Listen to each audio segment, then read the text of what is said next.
Hello, guys, and welcome back to the second episode of the second season of Tech Talk with Ethan. And today I'm here with Michael Myers, who is a theater teacher at the Ruskin School and has produced over 150 plays. Thank you, Michael, for joining me today. Hey, glad to be here.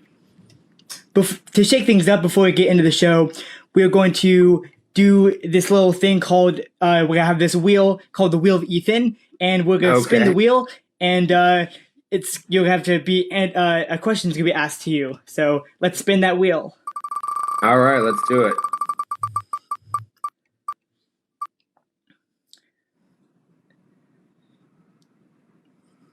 Hooray! Alaskan or the Caribbean? Even in terms of where I'd rather be? Yeah. Oh, the Caribbean. Warm? You like the heat? Well, I mean, at this point, we've all been cooped up for a year. As much as I love Alaska, it's beautiful. The scenery is great. You can get mauled by a bear. But I mean, right now, the idea of dipping my toes in the sand in the Caribbean. Definitely. Looking at that crystal blue water, sign me up. For sure. Well, sign me up. Thank you for playing the Wheel of Ethan. As we get into it here, guys, could you introduce yourself and tell us a little about what you do? Sure. I am the associate director of the Ruskin School of Acting in Santa Monica, and I also run the Ruskin Group Theater in Santa Monica, which is a nonprofit theater. The school has been around since 1984. We're the sister school of a place called the Neighborhood Playhouse School of Theater in New York City, where Sanford Meisner taught. John Ruskin, my partner, has been teaching Sandy's work since 1984. Brought me on in 1999. In 2002, Anthony Hopkins started teaching a master class for us, and that gave us enough sort of notoriety to be able to start a nonprofit theater. We opened our first play in February 2003, and we're still going strong. We've moved a lot of plays, seen a lot of things, and what we are going to have to see after we come back is going to be another one of those adventures, you know? Definitely, for sure. It's been around for a long time. That's crazy how long it's been around. Yeah, we've been very fortunate, and you know, it's all about the people. I mean, we're fortunate that we have some of the best artists in Los Angeles that want to work with us, and so as long as they want to keep working with us, we want to keep doing it. Definitely, for sure. How'd you get into teaching? So for me, it was sort of like a non-linear journey. I was a musician, and when I was about 19 years old, somebody told me to take a Meisner class because they said it would really open me up musically. So I did that, and the connectivity of the Meisner technique is so wild. The first week I started this work, I went to go see Bruce Springsteen at E Street Band, and he looked right at me, and I was like, wow, that's kind of how I feel doing this Meisner technique. And I realized I wanted to kind of dive into the performing arts more than I wanted to be into music. Mm-hmm. And I think about 6 months later, while I was in class, somebody asked me to direct their play. And I realized I had a real gift for directing and producing. And the rest is history. I mean, a lot of it was trial by fire, learning how to write grants, learning how to raise money, learning how to deal with unions, learning tech elements. I mean, I always joke that when I first started the theater, I didn't know the difference between a Fresnel and a Leica. And if one of the tech people, because I was really young at the time, I mean, when I started the theater, I think I was 22 years old, and I'd been a musician, and I'd been into political science. And so somebody would say to me, "Hey, grab the Leica," and I'd grab a Fresnel, and they'd be like, "No, that's a Fresnel." I was like, "Oh, my bad. I thought you said Leica." Yeah. Like I was so insecure I couldn't even admit that I didn't know anything. So I mean, it was really interesting. And then in 2008, the Santa Monica City Council appointed me to the Arts Commission, and I just finished my 12th year on that and was elected chair of it for 10 years. Which was another total education in different types of art that I knew nothing about. But, you know, art is so cool because no matter what side of it you're on, it's mirroring the human condition, which is so perfectly imperfect, right? Definitely, for sure. I agree completely. We have a question from Facebook. John Pearson says, haha, mauled by a bear. Yeah, well, when I was in Alaska once, we went on this hike, and the ranger said, if a black bear runs at you, get big, try to scare it away, and if a brown bear, comes at you, good luck because you're probably gonna die. So that was I remember that from my trip to Alaska. That's funny. Well, and a lot. One of the questions was Alaska or the Caribbean, so that fits, right? It does. Nobody ever told me I was gonna get mauled by a bear in the Caribbean. I mean, they might live in the Caribbean, over time they might evolve. A boating accident is probably likely, or tripping on something on the beach. Definitely, for sure. Could you tell us a little bit more about the Ruskin School of Theater? Sure. We teach the Meisner technique, and it's set up in a 2-year program. So a lot of students are professionals. A lot of them have gone to college. Some of them are just starting out. We get people who have been on TV shows, series, who want to learn this work, because the work is it's progressive, and it's all designed around giving people that permission to be themselves, that really knowing that character work starts with yourself. There's no character, there's just you under a different circumstance, and it requires people getting honest with themselves. I mean, it's always funny when somebody says, oh, I'm a good liar so I could be a good actor, and I'm always like, yeah, because it's really the honesty. So we do a 2-year program, and then we do a scene study class on Saturdays with master teachers. So in an 8-class session, we'll bring in directors like Tony Bill. We've been lucky. Ed O'Neill's taught the class. Anthony Hopkins has taught the class. Helen Hunt has taught the class. Rob Morrow has taught the class. So we bring in a lot of great people, and it's a rotating roster every Saturday. And then on top of that, we teach teens, and we teach young adults and kids. So we're pretty busy. Yeah. It sounds like you have a tight schedule all the time. Yeah, it's good though, right? As artists, we want to be as busy as possible. So I feel fortunate. Definitely. In pandemic, we can't be busy, right? Yeah, I mean, I think the hardest thing of the last 10 months was trying to figure out how to scale a 2-year acting program from being live to being virtual. So that's been interesting. And also now that we know that even when the pandemic subsides here, casting is going to be virtual for at least the next 24 months. So kind of fortuitous that we were able to scale it into an online format that's also helping all of our students still work and get jobs, because being on set right now is they throw you in your little tent, you have your face mask on, your face shield on, then they yell cut, then they make you go put your face mask on, put your face shield on, and you have to try to emotionally prepare again. So I mean, actors are really being challenged, right? Yeah, they're being challenged right now, and everybody on these sets is being challenged with all of the protocols, but they're finding a way to make it work, because artists always persevere. Yeah, you said it right there. That's very true. Definitely. Well, it's crazy too, like how we can still have TV shows being produced during pandemic, right? Absolutely. I mean, we can do theater in a pandemic. I mean, we've done live shows in the pandemic, and while it's not the same as theater because you don't have that response with the audience, which is why we all go to the theater. We go to the theater to have that shared moment, that shared experience. It's why we like going to a sports game for the moment. There's still a lot that we're able to do, and so I think we're fortunate that this pandemic happened now as opposed to 1997. That would have been really tough. Definitely, for sure. You're also a producer. You produced 150 shows.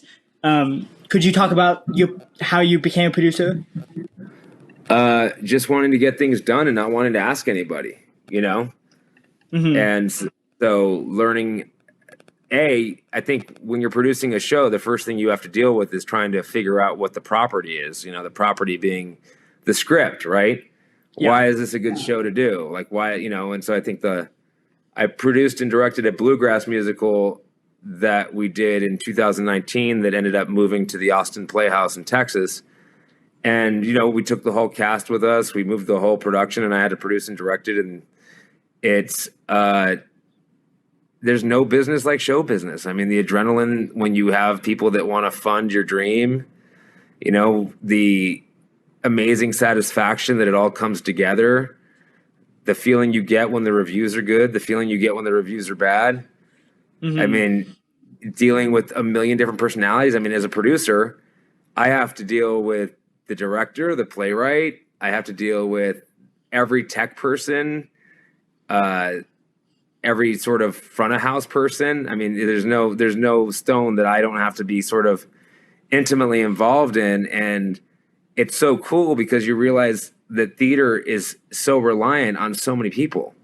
Yeah. You know, it's sort of like one of the things I remind actors about when they are not as graceful as they should be when somebody makes a mistake or a tech person makes a mistake. I'm like, hey, they made less mistakes than you did tonight. Right. Yeah. And it's like, and so I think we all have to be really gracious in the theater because it is such a family coming together to make these shows happen. Right. Mm-hmm. I mean, definitely. You can be doing 8 shows a week together, and that's intense. It sure is. Sure is. I mean, that's what I love about it. That right is a connection. You know, the connections you make. You know, as actors and as techs. Yeah, I think that's the reason we got into it, right? Is that we wanted to feel connected, or we wanted to have somebody else feel connected. You know, I think that I can't stress enough that I think everybody who goes to the theater can tell you a moment that they felt changed by it.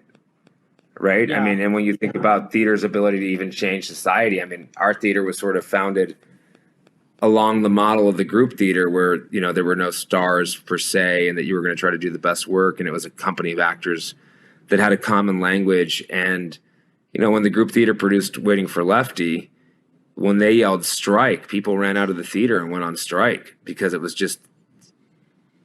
so necessary at the time. Mm-hmm. And I think about moments in the theater that I've had, whether it's a show that I produced and directed or when I went to go see Hamilton live.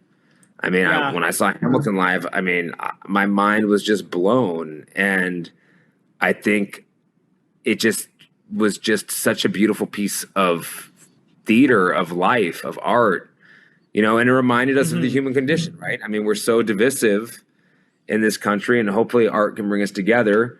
And when you watch Hamilton, you realize we've always been divisive, right? Yeah. At the end, you know, you think about it, like, I mean, and if anybody here hasn't seen it, right?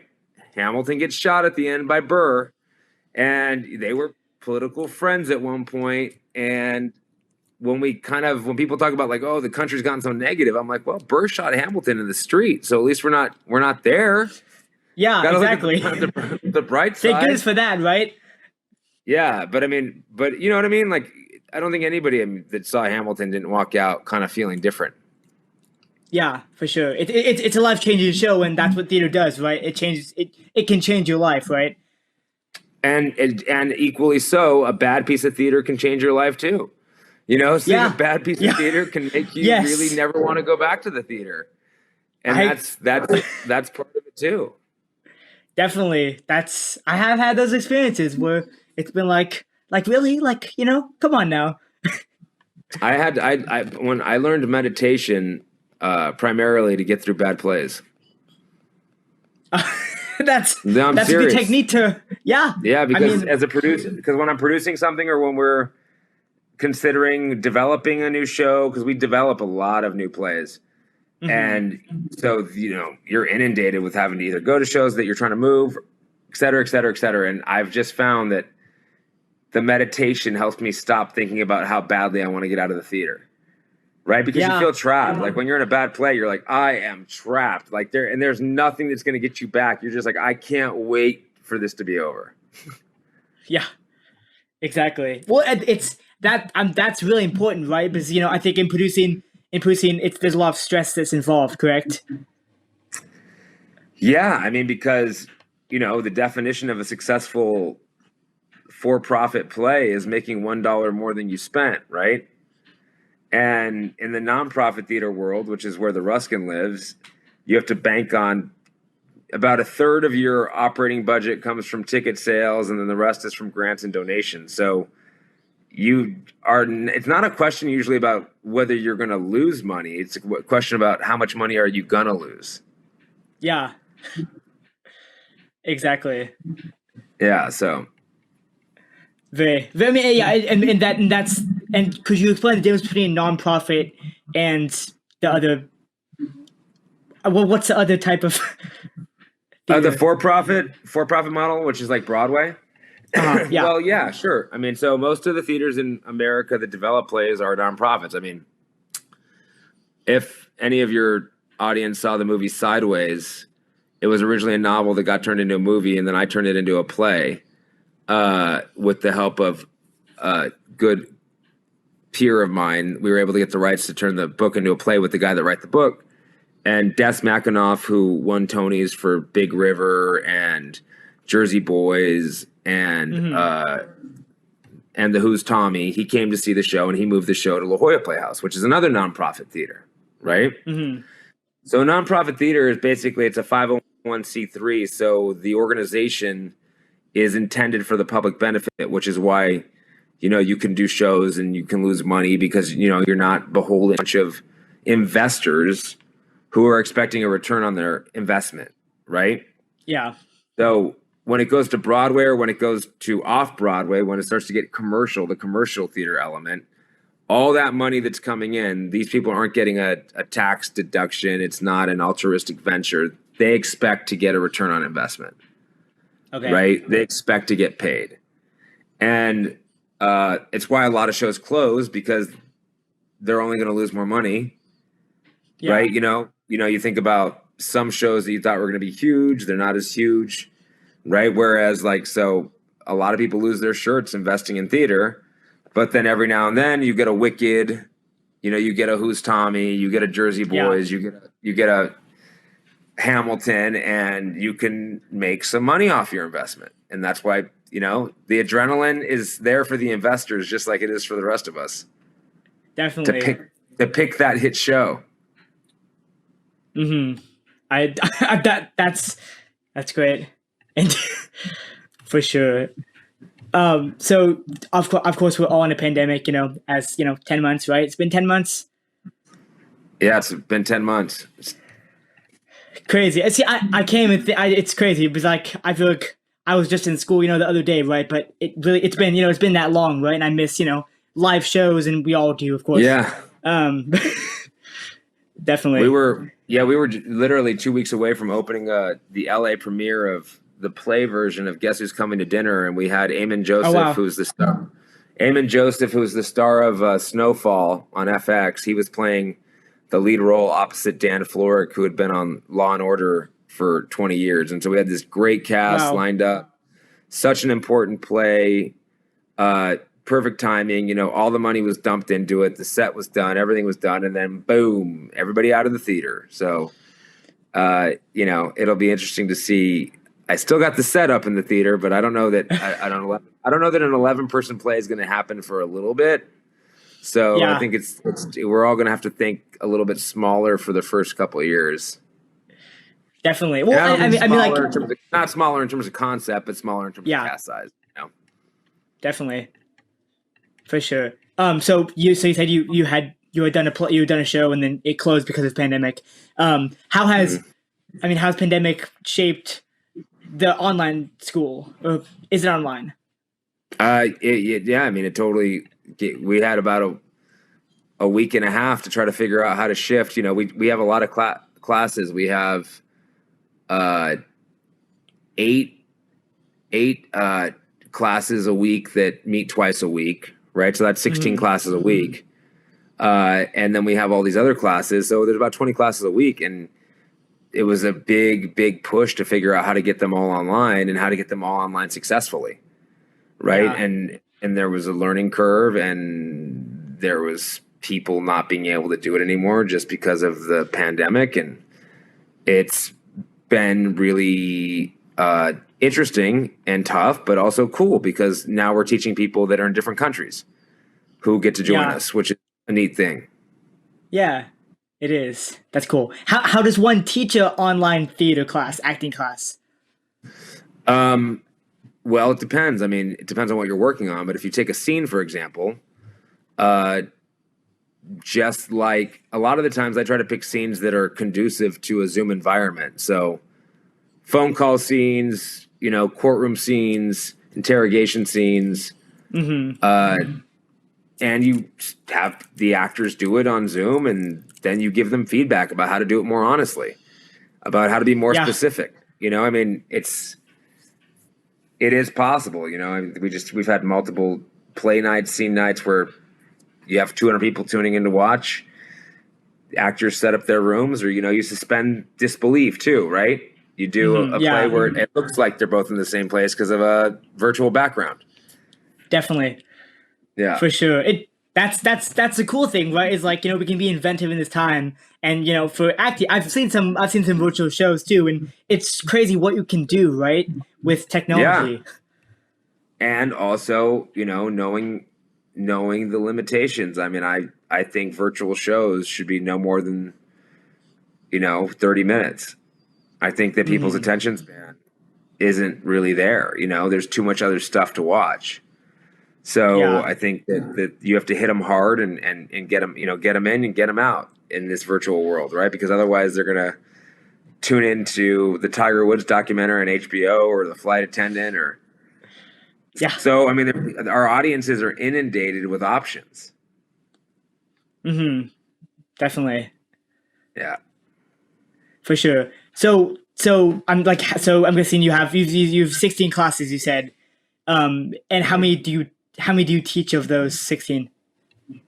I teach about 8 classes a week. Okay. Yeah. Nice. We have another question from Facebook. Does the Ruskin plan on continuing virtual classes once we're able to go back to the classroom setting? Oh, yeah. Don Pearson? Yeah, no, we definitely are, because we've really enjoyed being able to teach people not only all over the country, but all over the world. So I think that even when we go back, there will be a virtual element to what we do. Definitely. That would be good too, I think, to have both. Yeah, I mean, I think it'd be great, and I think that there's a lot that we still haven't figured out yet, right? Depending on what guidelines are, how many people can you have in a room, et cetera, et cetera, et cetera. What is the square footage that you're going to need to kind of pull it off? I think one of the reasons why online classes work better than doing in-person outdoor classes is because the outdoor classes in LA County, at least, everybody'd have to wear a mask. Yeah. And acting is so expressive, and that if you can't see anybody's face, it just becomes you're better off on Zoom. Yeah. Well, it's like, I mean, if you've had issues with tech issues with that, how have you dealt with that? The best you can, just like in the theater, right? Yeah. It's just that reminder. I mean, what do I always say? It's like when I was really young, I used to get worked up over everything. And over the last decade, I've really come to this adage of, only thing I know is the show's going to start around 8, and probably somewhere around 9:45, the lights are going to go down, and whatever tech stuff, mistakes that happen in between, we'll deal with them as they come, right? I mean, you can be as prepared as you can be, and that's about it, right? Exactly.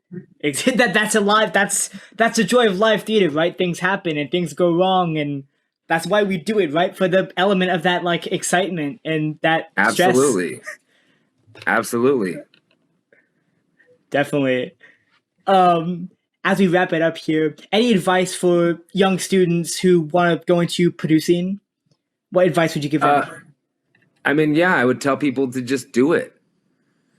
To just start trying to figure out how to do it. I mean, I think the biggest thing that young artists of all kind need to get used to is being told no, like taking the no. But if you have something you want to produce, the first thing you would do is start getting a group of actors together and holding a reading, inviting some people that may have some money to that reading. I mean, you could also, there's a lot of online platforms, not only that are like the Indiegogo, but Fractured Atlas. People can get a nonprofit deduction. You don't have to be a nonprofit.